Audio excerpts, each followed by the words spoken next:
There's Grandma. You gotta come out once in a while, Grandma. Check out the new FPV spot we're gonna rip. Yeah, get some of that out of you. She's done some pretty cold temperatures and some crazy places with me surveying and doing some crazy work out in the bush, camping at 35, 40 below. I know that's not crazy cold, but it's cold enough in a pickup and a camper.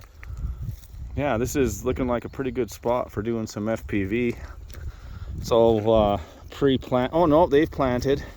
It's all planted and ready to go. These blocks, they pound back. This is one of the most productive areas for humidity and stuff like that. So yeah, we're just out here digging up a few of these invasive lupins that people pay big, huge bucks for. Like these two, there's two big clumps in here.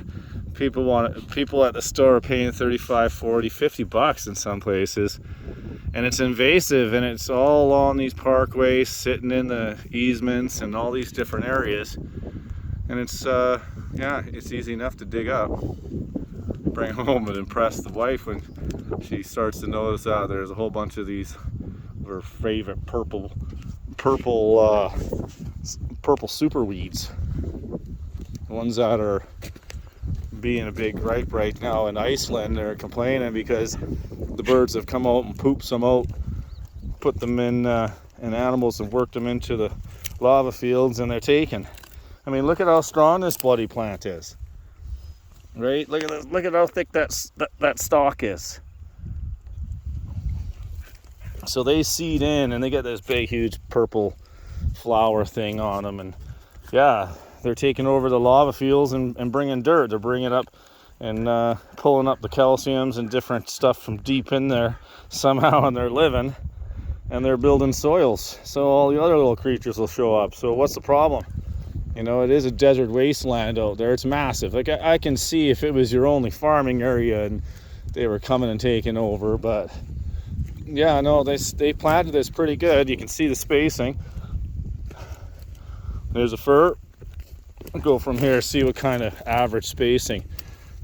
1, 2, 3, and then there's a couple more. So 1, 2, 1, 2. Yeah, they're doing about 2 meter spacing roughly, and looks like the planters knew what they were doing. But the only thing that they mess up is that they got to watch out the trails everywhere that an animal's going to walk. You try and tuck them in, but especially can. But with 2 meter spacing, you're going to have stuff that gets trampled.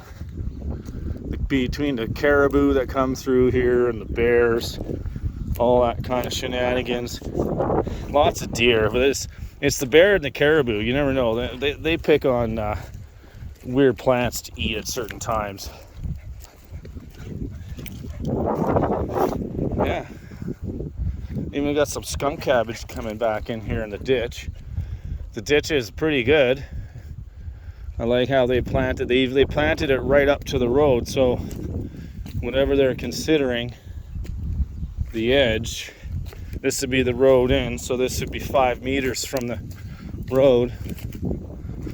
And yeah, look at this. Some fucking douchebag left a bunch of trash.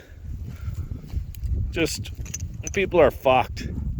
Like, how hard is it? It's like they dumped a bag probably, and it's full of fucking socks, stank underwear. I got a bag in here somewhere in the truck, and I'll grab a stick and pluck as much of this fucking crap. Look, there's earplugs. So this is one of these guys that comes up in contracts. You know, like, look at this shit. Yeah, that's a contractor. These guys that are working up here on the top of the mountain, they come back down and they, oh, fucking, even look at this. Cocksucking fucking needles here in the middle of fucking Parkway. This is Strathcona Parkway, and the fucking junkies are coming up. Like this, that's fucking disgusting. So they're all here fucking just doing their shit, and they gotta leave all their trash and needles and stuff like that. And people wonder why I get to turn into a bit of a fucking mouthpiece at times and get pissy. Like that's absolute shit. Like, what am I supposed to do if the fucking dog got jabbed by something like that? See, now I can't even come here to play with my fucking animals, right? Like, I can't trust when they're running around that these junkies haven't left other needles around that I haven't seen, or tossed them in the block, or the bears grabbed the bag of garbage and spread the needles through the environment here. Right? All the hippies and these guys, they want to say, oh, well, let's do this and let's do that. Well, self-monitoring helps too. You guys can come out here and say, hey, look at this fucking trash. Maybe we should stop that from happening. Drugs are all over now in BC, and it's absolute, this is disgusting. Now I'm really pissed. I don't like touching people's shit, right? Like that's absolutely criminal. What a day, what a way to ruin the day. I was so stoked about coming to fly here. Like, what, further and further out you gotta go now, and it's like, oh, FPV is dangerous and shit. FPV with fucking needles in the middle of, this is paradise. We're at the top, like halfway up a beautiful mountain, Mount Washington here, and there's junkie needles. Like, how many fucking times has the bear chewed back a dirty old needle full of God knows what kind of crap? Fentanyl bear. Holy shit, eh? We get a couple of snapshots